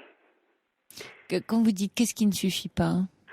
La psychothérapie que j'ai avec ma psychologue. Parce que quand je lui dis que je veux fonder une famille et avoir des enfants, elle ne me répond jamais. Par contre, sur les autres sujets, elle me répond. Mais sur ce sujet-là, elle me répond toujours dans le vague. Elle me dit rien de précis. Alors, je me demande si on me cache quelque chose. Si parce que le fait que je prenne un traitement, on sera obligé d'enlever le traitement avant que je tombe enceinte et me le rajouter après, ça pourrait faire Mais c'est juste que c'est pas réaliste en l'état. Non, mais c'est juste que c'est pas réaliste en l'état actuel des choses. C'est pas réaliste c'est pas réaliste pour deux choses. D'une part parce que à l'âge que vous avez, être ce qu'on appelle primipare, enfin avoir un premier enfant, c'est déjà pas évident. Et en ce moment, vous n'êtes pas dans une relation qui projette. Vous voyez qui a ce projet-là. Donc le temps que la relation, existe, qu'elle se construise pas à pas, et puis qu'elle permette de faire naître de part et d'autre un désir d'enfant, quelque chose de conjoint. Hein, c'est pas pour rien qu'on s'appelle les conjoints, et ainsi de suite. C'est comme ça. On n'y peut rien. Il y a aussi une histoire de temps. Donc moi, ce que je vous dis, c'est pourquoi elle est pas à l'aise. Elle est pas forcément à l'aise parce que dire à une femme qui a 43 ans, qui dit qu'elle veut avoir un enfant, vite, avant d'avoir 44 ou 45, mais avec lequel elle a pas de compagnon. Ah oui. C'est compliqué. Ah oui, c'est compliqué. C'est compliqué, Célia. Par contre, croiser la route, effectivement, de quelqu'un qui sera plus à votre écoute et qui, encore une fois... Pourtant, j'ai un caractère super agréable. Je suis sociable. Je suis pas belle, mais pas moche non plus. Et peut-être qu'il faut que vous soyez un peu plus... C'est très difficile de trouver l'âme sœur. Oui, mais alors plutôt que d'être exigeante sur un désir d'enfant, soyez exigeante sur vos rencontres. Soyez exigeante quant aux hommes que vous rencontrez. Quand oui, vous parce dites que je m'attache facilement en plus. Oui, et ça j'imagine, vu votre profil, et en plus vous dites que vous avez une sexualité assez active, mais à un moment donné, voyez, soyez un petit peu exigeante sur qu'est-ce que vous décidez de vous offrir aussi comme relation. Hein, quelles sont les relations qui vous conviennent et celles qui vous conviennent pas. Apprenez à dire non à celles qui vous conviennent pas et à dire oui à celles qui vous conviennent un peu mieux, mais soyez un peu plus vigilante au démarrage. Mais vigilante sur quoi? Mais sur, par exemple, vous me parlez d'hommes qui, sont pas forcément bons pour vous, que vous retrouvez à des aspects maltraitants, je veux dire des aspects que vous avez connus, par exemple, chez votre père. Ben, dès qu'il y a une petite lumière là qui s'allume, vous dites, non, je passe mon chemin. Cette relation-là n'est pas pour moi. Je vais pas voir plus loin. Oui, mais je le fais, ça, Sophie. Ah d'accord. Je le fais, super. Sophie. Je le fais. C'est déjà traité depuis à peu près 3-4 ans. Je suis beaucoup plus vigilante. Du coup, ça vous a amené à rencontrer des hommes un peu différents? Du coup, ça m'a amené à rencontrer des hommes un petit peu différents, avec qui je suis restée quelques mois, mais c'est tout. Et ça, c'était des relations un peu plus longues que d'habitude, quand vous dites quelques mois? Oui, c'était des relations un peu plus longues que d'habitude. Donc vous voyez que vous êtes en chemin. J'ai vécu presque 10 ans de célibat. Ouais. Parce que j'étais malade. Donc vous reprenez, Célia, vous êtes convalescente, on va dire. Oui. Voilà. Exactement. Traitez-vous comme une convalescente. Un convalescent, on va pas lui faire des tours de trapèze tout de suite. D'accord? Vous êtes une convalescente, donc vous dites que ça y est, vous avez enclenché un nouveau type de relation, que vous avez réussi à avoir une relation suivie quelques mois, que c'est déjà pas mal. Hein? Regardez le verre plein, ce que vous avez déjà réussi à faire. Et puis, prenez confiance sur vos capacités, justement, à changer, à évoluer. D'accord, ok, vous avez été diagnostiqué, mais c'est pas, voyez, en même temps, ça vous empêche pas ni d'avancer, ni d'évoluer. Ne vous enfermez pas. Les maladies psychiques, sinon, on s'enferme dedans. Et on avance plus. Le problème, c'est que je me renferme un peu aussi. Mais oui, c'est le risque. J'ouvre ma porte pour sortir, mais je me renferme un peu quand même. Hein. Oui, parce que ça fait un peu peur quand c'est un peu nouveau en plus pour vous. Oui, tout à fait, oui. Puis j'ai tellement mis de carapace aussi que je me suis tellement blindée pour pas souffrir. Pour pas souffrir. Alors maintenant, je sais pas où est-ce qu'elle en est, ma carapace, mais je suis quand même beaucoup plus ouverte qu'il y a 5 ans, quoi. Ce qui prouve que vous en avez moins besoin. Parce que j'ai réussi un peu à m'affirmer de ce côté-là, quoi. Bon, c'est pas que je m'affirme aussi. Hein. Oui, vous en avez moins besoin. Que je m'affirme, j'en ai moins besoin de me protéger maintenant. C'est ça, Maintenant, je sais ce que je veux et je sais ce que je ne veux pas. Oui, ça s'entend. Il y a Sergio qui vous dit faites confiance au hasard et au destin, ne vous bradez pas. Allez, c'est le mois d'août, les vacances, tout ça, ça va le faire. Courage, Célia. C'est gentil, merci. C'est gentil, merci. Voilà, on peut toujours compter sur Sergio pour un petit mot un peu encourageant, un peu fun. Sergio, il a de la maison quand même. Hein. Voilà. Il a de la maison, il est comme moi. Hein. Il est de la maison, exactement. Avec de l'humour toujours. D'accord. D'accord. Ouais. Bon courage à vous, Célia, et avancez comme ça, prudemment, doucement. Et vous, bonne continuation. Merci, bon été. Merci, au revoir. Bon mois d'août, au revoir, Célia. Au revoir.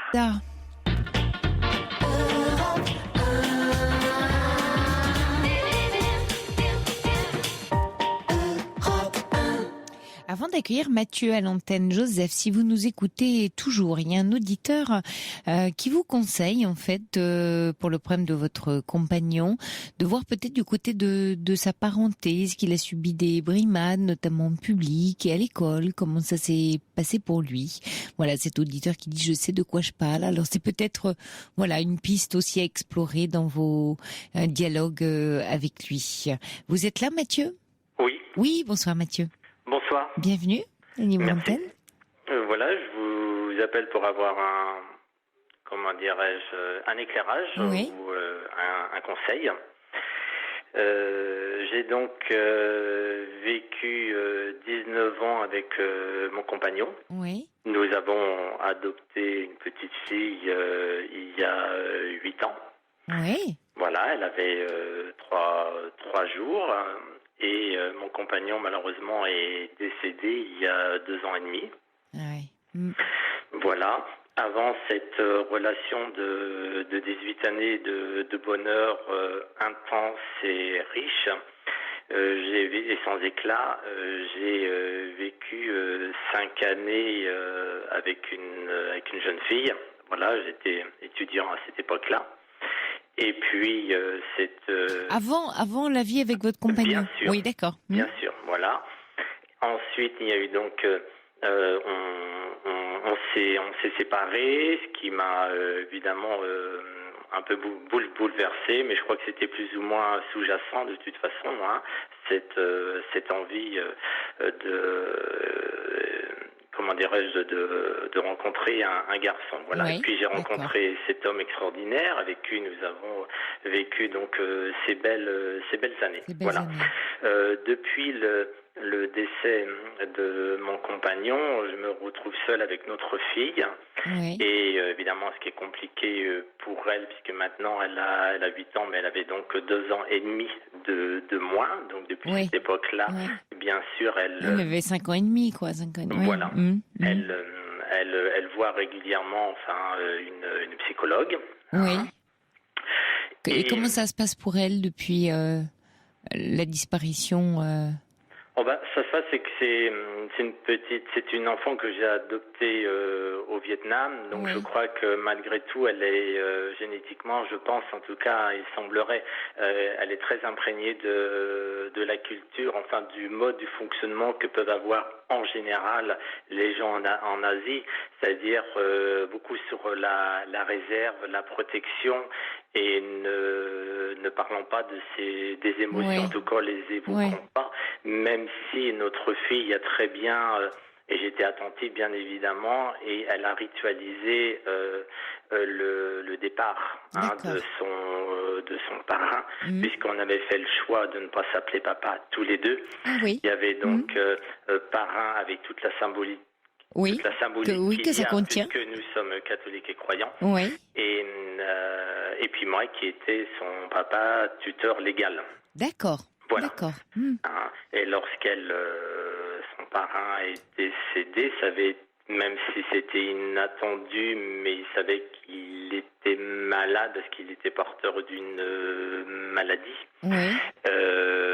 Voilà, du VIH. Et donc il savait peut-être qu'un jour, voilà. Puis depuis quelque temps, il avait des petits soucis. Donc progressivement, il l'avait préparé en disant, tu sais ma chérie, peut-être qu'un jour je serai malade, mais le jour où je serai malade, je te le dirai. Puis peut-être qu'un jour, ce jour-là arrivera. Et puis effectivement, ce jour-là est arrivé. Puis quand ce jour-là est arrivé, il a dit, tu sais ma chérie, peut-être qu'un jour, je serai amené à aller à l'hôpital, mais ce moment-là, je te le dirai également. Et à chaque nouvelle étape, il l'a préparé. Ah voilà. Oui, elle a été bien accompagnée alors, elle a bien compris. Oui, tout à fait. Et puis mon compagnon est décédé. Il lui avait dit, tu sais, je crois que ma chérie, je suis pas bien. Ce jour-là est arrivé. Je t'avais dit que peut-être un jour, je quitterai ce monde.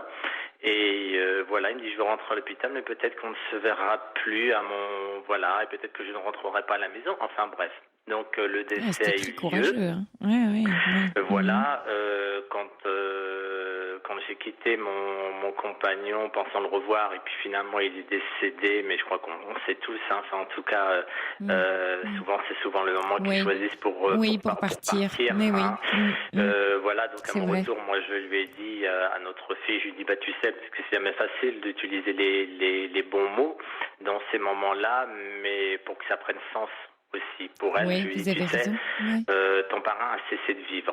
Oui. Voilà, donc à ce moment-là, elle a bien compris, elle s'est levée, voilà, et puis aussitôt elle a fermé une porte, elle n'en a plus reparlé. Ensuite, quand son parrain est arrivé à domicile, parce que moi je souhaitais pouvoir le veiller. Je crois que c'était une bonne façon aussi de préparer le départ. Oui, vous avez raison, on ne le fait plus aujourd'hui. Exactement, qui ne se fait plus. De moins en moins, en tout malheureusement, je pense qu'on a du mal avec la mort dans la société d'aujourd'hui, mais c'est très beau ce que vous nous racontez. Exactement, et vous avez une très belle façon de nous en parler en tout cas, Mathieu. Et du coup, Swan, je lui ai vraiment laissé. Donc son parrain est arrivé en cercueil malheureusement fermé de par la pathologie. Mais Swan, elle est descendue donc elle a pris l'escalier et puis elle avait pris un coussin qu'on avait en dentelle, enfin bon, blanc immaculé. Elle avait posé sa paire de lunettes, une bague, et qu'elle a pris ça, qu'elle a porté ça à bout de bras. Elle est passée devant nous, elle l'a déposé sur le cercueil. C'est magnifique. Elle s'est baissée, elle a joint ses mains. Et puis elle a dit au revoir. Ensuite, elle est remontée dans sa chambre. Je n'ai rien dit. Elle a installé un petit rituel à elle, c'est-à-dire une peluche que lui il avait, un petit bouquet de fleurs, comme peuvent faire en Asie ou dans d'autres pays. C'est très beau. Et puis c'était à sa manière, à elle, de lui dire au revoir. Donc la sépulture a eu lieu. Et donc elle m'a accompagné juste avant à l'hôpital. Je lui ai demandé si elle souhaitait. Elle m'a dit oui, non. Puis après elle l'a accepté. Je dis voilà, la porte est ouverte de la chambre. Tu choisis. Donc moi je suis allé me recueillir. Puis à un moment donné elle est arrivée. Elle s'est approchée de lui. Je n'ai absolument rien dit. J'ai laissé faire. Elle est ressortie parce que c'est important de laisser une porte ouverte pour que l'enfant ne se sente pas prisonnier à ce moment-là. Et donc elle est ressortie. Ensuite on est retourné pour qu'elle puisse remercier aussi, parce qu'elle souhaitait remercier le médecin qui l'avait accompagnée. Donc voilà, elle a pu faire. Elle doit avoir une sacrée maturité, votre fille, aujourd'hui, hein ? Oui, en vous écoutant, ce qu'elle a vécu. Et alors, comment ça se passe aujourd'hui ? Comment vous projetez ? Alors, c'est un petit peu là. En fait, ce qui se passe, c'est que depuis, on se sent un peu bancal, puisque notre fille a grandi. Moi, c'est juste une petite parenthèse, mais par rapport au mariage pour tous, etc., que j'ai pu entendre et que je respecte les avis de ceux qui étaient pour et ceux qui étaient contre, même si la loi est passée tardivement, hélas, pour nous, puisqu'on n'a pas pu se marier. Mon compagnon est décédé avant que le mariage puisse être légalisé. C'est qu'il ne s'agit pas, bien sûr,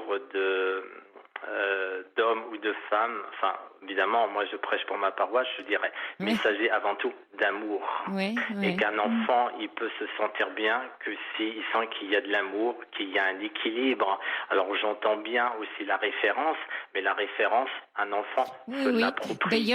D'ailleurs, Mathieu, vous voyez, les auditeurs réagissent à vos propos, parce qu'il y a Fabienne qui dit « Mathieu, la vie continue comme pour tous ». Et vous avez la chance d'avoir une fille, ce n'est pas tout le monde. Et vous avez été surtout de merveilleux symboles de parents. C'est ce qu'on entend de votre histoire. Alors Mathieu, comment vous projetez là maintenant donc Alors maintenant, ce qui est pas forcément très simple, c'est que notre fille, depuis la séparation, avant elle avait comme image de deux hommes qui étaient ses parents.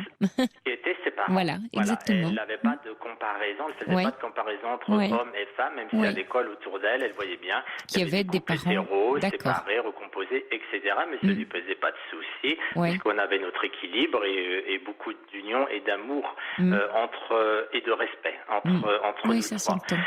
Donc ça a provoqué, si vous voulez, un déséquilibre à la fois pour elle, à la fois pour moi. Et depuis, quelques temps après, elle me dit « Papa, que vas-tu faire maintenant ?» Alors je lui dis « Mais qu'est-ce que tu veux dire par là ?» Donc moi, je l'amène toujours à poser une question pour qu'elle puisse réfléchir. Voilà.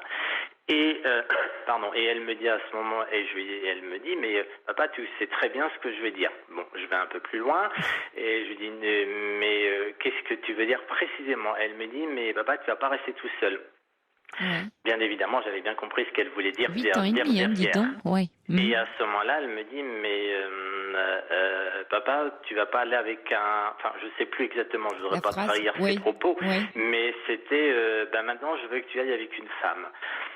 Et je lui dis, ah bon, pourquoi tu me dis cela? Et elle me dit, parce que c'est trop compliqué avec un homme. À l'école ou Alors voilà, donc je lui ai dit, mais ça veut dire quoi, ma chérie? Et je lui dis, est-ce que c'était trop compliqué pour toi d'avoir eu un parrain et un papa, ou c'était trop compliqué à l'école ou depuis? Et elle me dit non, mais je préférerais... alors moi, j'ai compris qu'elle regrettait rien, qu'a priori, ça c'était plutôt... Enfin, ça c'était bien passé. Mais qu'elle avait envie de vivre autre chose. Mais que cette occasion, lui offrait la possibilité de vivre une autre configuration, on va dire. Exactement, puisque du fait que je me retrouve seule, là, elle sent que finalement, voilà, par rapport à d'autres parents, pourquoi pas, mon papa pourrait pas être avec une femme. Oui, c'est donc, ça. Voilà, comme une alternance, enfin, pourquoi pas. Pourquoi pas. Donc j'ai eu un échange avec elle et je lui dis mais je comprends bien, ma chérie, ta demande. Et pourquoi il dit c'est compliqué? Vous avez exploré le c'est compliqué avec un homme? Qu'est-ce qui est compliqué? Qu'est-ce qu'elle voulait dire? Peut-être que je sais pas ce qu'elle a voulu dire, parce que j'ai pas voulu aller d'accord. Oui, je comprends. Et vous me dites qu'elle est suivie par une psy. Vous en avez parlé avec sa psy? Ou elle vous en a parlé? Oui. On en a parlé. Alors, ce qu'on a dit ensemble, et puis surtout moi, ce que j'ai dit, parce qu'elle est plus dans l'écoute malgré tout, puis c'est le travail qu'elle fait avec elle, c'était, mais voilà, ton papa, il a fait ce choix-là, de vivre avec un autre homme. C'est son choix, et en même temps, c'est une manière de dire, voilà, de me positionner aussi. Parce que on sentait un petit peu que notre fille, elle voulait un peu décider aussi des choses. Mais oui, c'est ce que j'allais vous dire. Et que c'est pas vraiment elle de décider du choix de son papa. C'est pas vraiment elle de décider. Ouais. Donc après, ça l'a rassurée que moi, je me positionne clairement en me disant, écoute, je comprends ma chérie, mais moi, mon choix de vie est celui-ci. Puis après, c'était terminé. Elle l'a entendu. Elle l'a compris, puis comme elle fait à chaque fois, elle entend et comprend, elle passe à autre chose. D'accord. Elle ne s'embarrasse pas. Alors, si vous en parlez ce soir et que vous appelez pour ça, je ne sais pas d'ailleurs de quand date cet épisode, c'est que vous vous posez encore une question par rapport à ça. Voilà. Alors, moi, la question que je me pose, c'est d'abord, je me doute un peu ce que vous allez pouvoir me dire, mais... Ah zut alors. Je sais pas. Non, je plaisante. Donc il y a bien sûr mon choix et puis celui de Swan et d'avoir alors c'est un peu compliqué, mais d'avoir vécu avec une femme avant c'est ce que je pensais. Cette histoire. Et puis d'entendre la demande de Swan, et moi je suis un petit peu au milieu de tout ça, en me disant maintenant voilà, il y a une page qui a été tournée. Est-ce que je me tourne vers une femme, puisque je sais, j'ai vécu et on est une relation. Et vous avez été très amoureux, ce que j'ai compris. Vous avez une belle histoire. De cette jeune femme, oui. De cet homme, la relation était bien différente parce que c'est pas comparable. On était plus jeunes avec la jeune fille. C'était quelques années après avec mon compagnon. Et je sais aussi que mon compagnon me disait, écoute, tu sais, si un jour je décède, après bien sûr le choix t'appartient et en aucun cas je t'imposerai de faire quoi que ce soit. Mais voilà, si c'est possible, bien sûr pour toi, je pense que ça serait mieux que tu refasses ta vie avec une femme. Ah tiens. Voilà. Et pourquoi il vous avait dit ça? Moi j'ai une petite idée. Parce qu'il pense que pour notre fille, c'était la meilleure des choses qui pouvait y arriver. Est-ce qu'il n'avait pas envie de rester le seul homme de votre vie, comme on dit la seule femme d'une vie ou... Non, c'est pas ça. Je pense pas, parce qu'il a toujours été très très clair. C'était pas quelqu'un de possessif, c'était quelqu'un d'intelligent Moi, en vous écoutant, Mathieu, ce qui me vient, vous allez me dire si c'est ça que vous imaginiez de ce que j'allais vous dire, mais quand je vous écoute me parler à la fois de vous, de votre histoire, votre façon de vous raconter, de parler, j'entends que peu importe finalement le genre, puisqu'on parle de genre féminin ou masculin, vous voyez, ou le sexe de la personne, puisqu'à chaque fois vous m'avez vraiment parlé d'histoire d'amour et d'une personne en particulier, et qu'il me semble que vous êtes un homme de rencontre, de lien avec une personne à laquelle vous vous attachez, qui vous plaît, et peu importe à la limite qu'elle soit homme ou femme, cette personne-là. Ou est-ce que je me trompe?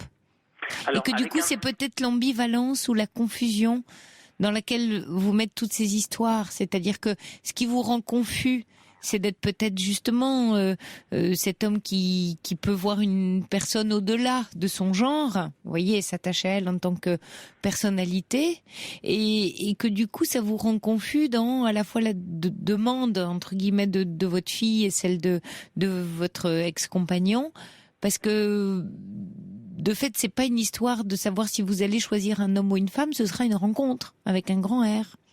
Avec un bémol, cependant. Alors, allez-y, voilà. Le bémol serait celui de la sexualité. Ah bon, alors justement, c'est la question subsidiaire que j'allais vous poser, à savoir, est-ce qu'il y a une... Vous me suivez, en fait. Hein. Très très bien. Mais justement, il y a une réelle préférence, on va dire. Alors, oui, j'aime bien sûr j'aime la plastique, on va dire vulgairement de l'homme. Oui. Et vous vous sentez mieux dans une sexualité avec un homme qu'avec une femme? A priori, oui, évidemment, au regard des 19 ans passés. Maintenant, j'aime beaucoup le contact féminin que je ne retrouve, qui pour moi est important, de pouvoir être prendre une, pas prendre, on possède pas, dans une ses bras, voilà, exactement, de la rendre heureuse, tous ces gestes tendres. On peut avoir d'être avec une femme, de se promener, d'être fier des odeurs, de la douceur de la voix, de tout ce que peut représenter une femme. En revanche, après la partie la plus intime, je ne suis pas certain de pouvoir je comprends. Être suffisamment épanoui. Alors peut-être je serais même capable de faire abnégation de ça, et c'est là que pour Swan. Pour Swan, bien sûr. Ah oui. Alors, je trouve. Alors, il y a Pascal qui envoie un message, je trouve vraiment très très intéressant, et je le remercie, qui dit peut-être que Swan a peur de perdre à nouveau un homme. Et je trouve ça très beau. Peut-être qu'elle a envie d'une femme auprès de vous pour ne pas justement vivre. Je crois que pour notre fils, qui est compliqué effectivement, d'abord c'est de perte. C'est d'abord été abandonné une première fois. Mais est-ce qu'elle n'a pas peur, si elle a compris que c'était une maladie éventuellement liée à ce choix de vie, est-ce qu'elle n'a pas peur de se dire, mais alors je risque de perdre à nouveau? Oui, bien sûr. Je pense que bien sûr que c'est ça, c'est une séparation encore supplémentaire. Bien sûr. Et que du coup le choix de la maman lui paraît plus pérenne. Oui. Et donc plus sécurisant pour elle, peut-être. Oui, pour elle certainement. Ça c'est certain. Maintenant, ça vaudrait le coup de lui poser cette question d'ailleurs, d'explorer ça. Vous voyez, d'essayer sans de le lui faire dire, mais de voir si éventuellement il y a quelque chose autour de perdre de nouveau, si c'était un homme, de le perdre. Après, lui poser la question, je voudrais pas non plus. Vous avez raison. Elle pense qu'elle a la main, que c'est elle qui décide. Voilà, qu'elle a la main et que finalement elle va. Ce sera pas bon pour elle d'ailleurs de décider de ça. Mais voilà, je veux pas lui faire porter ça. Non, vous avez complètement raison. Mais ça n'empêche pas que ce qui serait important sur cette question-là, en tout cas sur ce sujet-là, après il faut voir la façon de la poser, mais sur ce sujet-là, ça vous permettrait, si demain vous refaites votre vie avec un homme, justement d'aller explorer cette peur-là qui risque de se réveiller. Voilà, c'est juste ça que je dis. C'est pas qu'elle ait la main sur le choix, c'est juste de savoir si dans ce choix-là, sa crainte ce serait de perdre ce nouveau parrain. Oui, complètement. Mais finalement, vous avez répondu, hein? Vous avez répondu, Mathieu. Vous voyez? C'est pour ça que vous riez. Sans doute. Malgré tout, je reste quand même dans cette. Vous souhaitez faire plaisir à Swan, en fait, et vous vous dites après tout, pourquoi pas? Je pourrais finalement peut-être être bien avec une femme. Pourquoi pas, mais il est vrai aussi que, je dois, Swan, moi je suis là pour l'aider à grandir, à devenir une jeune fille et puis à construire sa vie d'adulte, parce qu'on l'a construit dans son enfance. C'est vrai. Et mon rôle, il est de l'aimer, de lui donner tout l'amour. Par ailleurs, je dois aussi penser à poursuivre ma vie. Alors c'est là que c'est un peu compliqué, parce que je sais pas si je dois aller dans la direction plutôt d'un homme ou me tourner vers la gente féminine, sachant que sexuellement, voilà, et je ne veux pas non plus qu'il y ait un défilé à la maison. Non, vous avez raison. Mais voilà. Mathieu, je vais vous faire une réponse très sensée, une réponse qu'on ferait n'importe quel parent, quel que soit son genre ou son sexe. C'est que ce qui est bon pour le parent est bon pour l'enfant. C'est-à-dire, il n'y a rien de pire que de faire des choix de vie très personnel, très intime, en fonction de son enfant, parce que quelque part, il porte le choix. Et vous l'avez d'ailleurs très bien dit, c'est pas elle de décider. Parce que si c'est elle qui décide de ce choix, vous la mettez en insécurité profonde pour le coup. Ah bien sûr. Parce qu'à 8 ans, si du haut de ses 8 ans, elle décide de la vie intime de son papa, alors là, ça vous augure une adolescence qui va être pas piquée des hannetons, comme on dit. Donc non, c'est pas Swan qui va décider, mais en revanche, quand vous aurez fait votre choix, vous lui expliquerez pourquoi ce choix-là. Et si ça devait être, une femme, par le plus grand des hasards, qu'elle comprenne que c'était pas parce que c'était son choix à elle. Mais son choix ne doit pas vous influencer. Quand vous dites oui, mais parce que j'entends le soin que vous prenez à élever Swan, et comme vous dites tous passe beaucoup dans l'enfance. Vous savez ce que disait Winnicott, le très très grand pédopsychiatre pour enfants, qui parlait de mère suffisamment bonne. Alors une mère suffisamment bonne, ou un père, enfin un parent suffisamment bon, c'était ni trop ni pas assez. Et alors on pense toujours à pas assez, mais on oublie toujours le trop. Et le trop d'attention, le trop d'amour, ça peut exister. Oui. Peut étouffer un peu un enfant, ou en tout cas lui donner un cadre de construction un peu flou, parce qu'on s'en remet toujours à ça revient un peu à la première auditrice de l'émission qui faisait à Louise, qui faisait tout tourner vers son fils, et de façon très fusionnelle, en se mettant à la place de ce qu'il vivait. Finalement, c'est trop. Là, on est dans le trop. Vous voyez ? Donc le suffisamment bonne de Winnicott, c'est un peu, mais pas trop. Oui. Et c'est toute la subtilité de ces travaux. Donc lâchez ça en fait, parce que vous voyez, il y a un auditeur qui dit faites en fonction de votre cœur et vous saurez répondre à votre fille. Et c'est vrai, comme vous l'avez toujours fait d'ailleurs. Vous l'avez toujours fait. Bien sûr, j'ai toujours fait, mais c'est un peu les situations qui peuvent être des situations d'échec. Si par le plus grand des hasards, comme vous dites, je rencontre une femme et puis qu'on vit une histoire et puis que finalement Swan se met à faire des transferts sur cette femme. Tant pis. Et puis que ça ne fonctionne, et puis tant pis. Et puis qu'ensuite je reviens vers un homme. Mathieu, je vous dis tant pis. Vous voyez, Swan, oui, parce que vous pouvez pas. C'est pas une assurance vie. Et vos choix vont pas être une assurance vie pour Swan, et vous pouvez pas tout maîtriser. Donc vous allez faire de votre mieux, comme on dit joliment, avec le cœur que vous avez, et je ne doute pas que ce soit bien, parce que avec toute la beauté, le cœur qui vous anime, mais si vous avez trop la préoccupation, vous voyez, parce que vous allez avoir l'angoisse dès les premières rencontres, mais pareil avec un homme, de vous dire et si ça fonctionne pas, et si je le quitte, alors j'ai brisé le cœur de Swan, alors ça va être compliqué. Mais non, vous allez faire comme dans toutes les veufs ou veuves, alors tous non, ou les familles recomposées, mais comme vous dites, pas de défilé à la maison, donc vous allez composer votre vie petit à petit, à distance, dans votre intimité, sans que Swan y soit mêlé. Puis le jour où Swan il sera mêlé, c'est que vous pensez que vous aurez mis toutes les chances de votre côté pour que le choix soit bon. Et compte tenu de la qualité que vous avez de relation, il n'y a pas tellement de raisons que vous alliez vers un échec, vous voyez. Mais il faut vous rassurer surtout, aujourd'hui, ce qui me paraît important, c'est de vous rassurer par rapport à Swan. Vous voyez, Sergio qui dit, respire l'amour, ce papa, la petite Swan a de la chance, ils vont être dans le bonheur tous les deux, c'est sûr.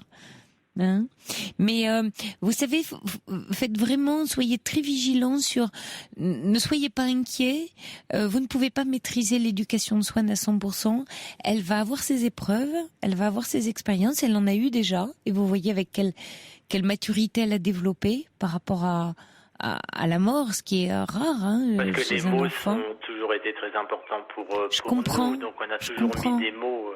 Mais vous avez une telle attention, vous voyez, une telle attention à l'autre, à elle, à votre compagnon, comme vous dites les mots, le langage, vous voyez, vous êtes très très attentif et attentionné.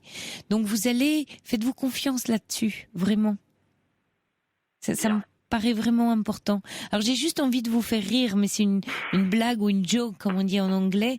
Mais vous savez, il y a Claudine, qui est une très très grande fidèle de l'émission, qui nous appelle de temps en temps et qui est transsexuelle et qui nous envoie un message en disant « Chère Sophie, Mathieu a besoin de quelqu'un avec une transsexuelle comme Claudine », en riant. Voilà. Et je pense que si on entendait son éclat de rire, on l'aurait et je la salue parce que c'est une grande fidèle auditrice de l'émission. Mais vous voyez, il y a Lilia qui dit « Il me semble délicat et dangereux de laisser le choix de votre affectivité à Swan ». C'est joli. Et puis d'autres auditeurs, laissez la vie vous guider. Vous faites preuve, la préscience dont vous faites preuve me touche. L'homme ou la femme viendra, l'amour seul décidera. Bonne vie à vous. Oh.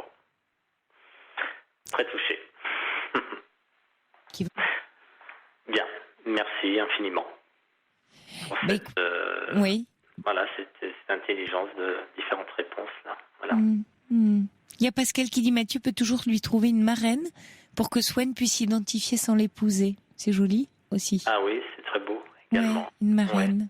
Ouais. Ah oui, il n'y avait pas pensé. De nouveau Pascal d'ailleurs. Merci Pascal. Belle formule aussi. Oui, belle formule. Mais laissez-vous vous guider. Faites-vous confiance Mathieu. Vraiment, vraiment. C'est vous qui allez savoir. Repuisez en vous beaucoup d'énergie. Et Célia va vous suivre. Parce que là, c'est jamais facile de perdre quelqu'un quand on a une relation aussi d'une telle beauté et très respectueux qu'on avait l'un pour l'autre. D'une si grande qualité. Oui, d'une si grande qualité. Donc il y a effectivement la tentation et ça, méfiez-vous de vous à la limite. La tentation de vous dire ce sera jamais aussi bien après. Alors voilà. Elle est là votre, voyez. On ne se baigne jamais deux fois dans les mêmes eaux du passé, oui. Ça c'est certain. Voilà, donc votre feu rouge, il est là. Bon courage infiniment. Mathieu, bonne chance à vous. Merci de nous avoir appelés, bonne nuit à vous. Au revoir. Pour parler à Sophie Peters, appelez le 39 21. 34 centimes la minute.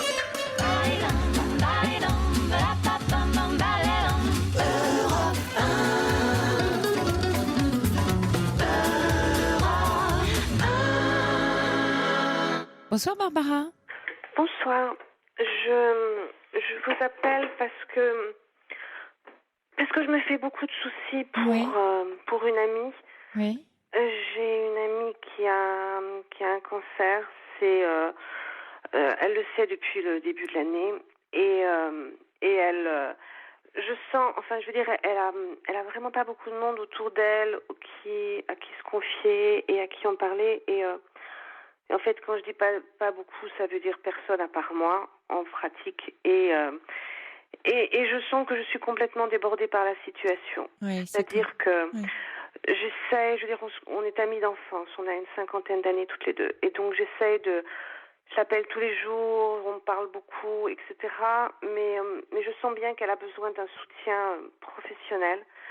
Et mon gros problème, c'est que dans le cas de son cancer, elle a eu une opération à la jambe et donc du coup elle est très peu mobile. Oui. Et je sais pas du tout. Où il faudrait qu'il y ait quelqu'un qui vienne la voir ou que ça puisse se passer par téléphone. J'ai aucune idée de comment fonctionne. Même si ça existe véritablement des psychologues par téléphone. Mais est-ce que c'est son besoin? Est-ce que c'est sa demande ou est-ce que c'est la vôtre, Barbara? Je crois que c'est en fait un peu les deux nôtres. C'est-à-dire que, comme, je veux dire, ça fait plusieurs mois maintenant qu'on se parle comme ça. Oui. Et donc, je me rends compte que au début, j'arrivais à la soutenir suffisamment, mais que là, ça devient insuffisant, trop compliqué, parce que je veux dire, elle est complètement terrorisée. Je veux dire, c'est vrai qu'elle a une métastase importante. Enfin, je pense sérieusement qu'elle a quand même toutes les chances de s'en sortir. Elle suit le processus, le protocole et tout ce que vous voulez, mais c'est quand même un truc grave. Et Barbara, à l'hôpital, il y a, là où elle est suivie, des psychologues en cancérologie de plus en plus. Mais je ne sais pas où elle est hospitalisée. Le problème, c'est que là, en ce moment, elle n'est pas à l'hôpital, elle est chez elle. Et elle a des soins en chimio ? Non. Le protocole, parce que le cancer initial, c'est un problème de thyroïde, et donc il faut... d'après ce qu'elle m'a expliqué, un protocole d'iode radioactif. Et donc là, en attendant de pouvoir avoir ce truc-là, qui d'ailleurs va être retardé, ce qui en plus la repanique, enfin bref, elle panique quasi en permanence. Elle est chez elle. Et elle est chez elle. Et le problème aussi, c'est que elle vit avec quelqu'un, et ils avaient des problèmes auparavant, et ils ont 2 enfants ensemble. Ils avaient des problèmes qui n'étaient pas résolus avant. J'espérais que le cancer allait les rapprocher, mais manifestement, il y a des va-et-vient, et lui est pas du tout à l'écoute. Il n'est pas du tout à l'écoute, il comprend pas, il dit il faut prendre sur elle. Moi je la vois basculer en dépression nerveuse, et lui il dit tout le temps prends sur toi, tu es faible, tu n'es pas à la hauteur, et ce genre de choses. Oui.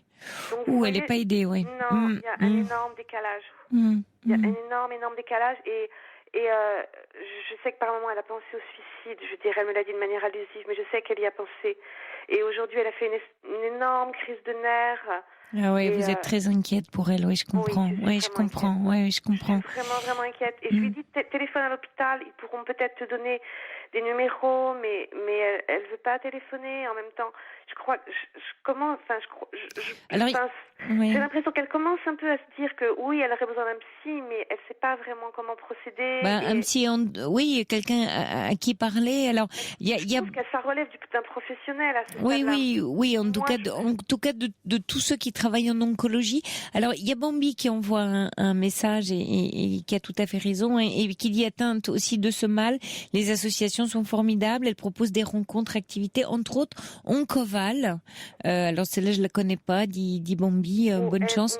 ONCOVAL. D'accord. Mais regardez, il y a énormément aujourd'hui rattachés, souvent d'ailleurs aux hôpitaux, mais pas seulement, des associations en fonction d'ailleurs des pathologies. Parce que moi je suis juste une amie entre guillemets. Je comprends. Je suis une amie d'enfance, je la considère comme une sœur, mais j'ai aucun pouvoir.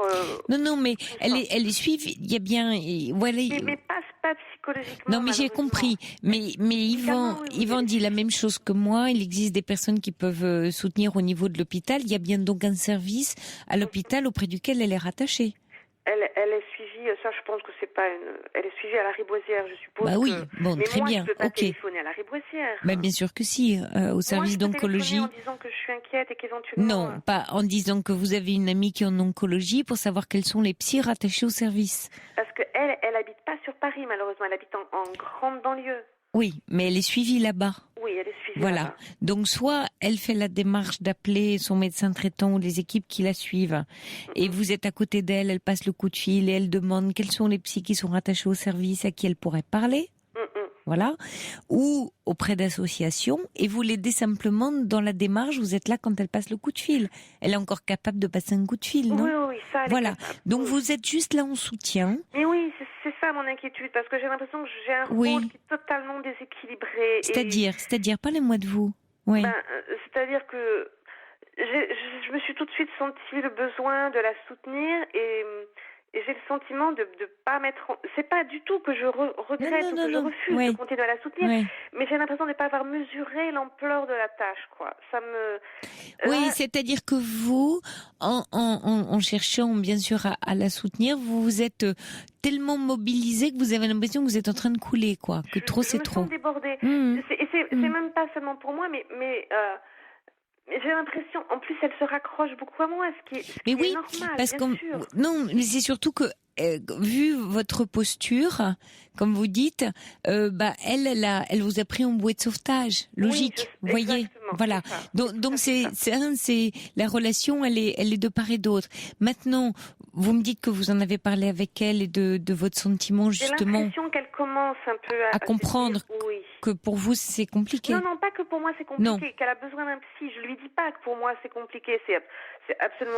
D'abord, je oui, alors, voyez, psy, ok, elle a besoin de parler à des gens qui sont très spécialistes au niveau de ces pathologies et des évolutions de la maladie, d'être accompagnée. Voilà. Je suis à fond d'accord. Vous voyez ? Et c'est ça que je voudrais pour elle. Elle a besoin d'être soutenue. Oui. Elle a très besoin. Et elle a besoin d'être soutenue par des gens qui sont très spécialisés dans ce qu'elle vit. Oui. Voilà. Oui, c'est vrai, c'est exactement ça. Voilà, donc c'est comme ça que vous allez lui présenter les choses. Vous restez envers et contre tout son ami.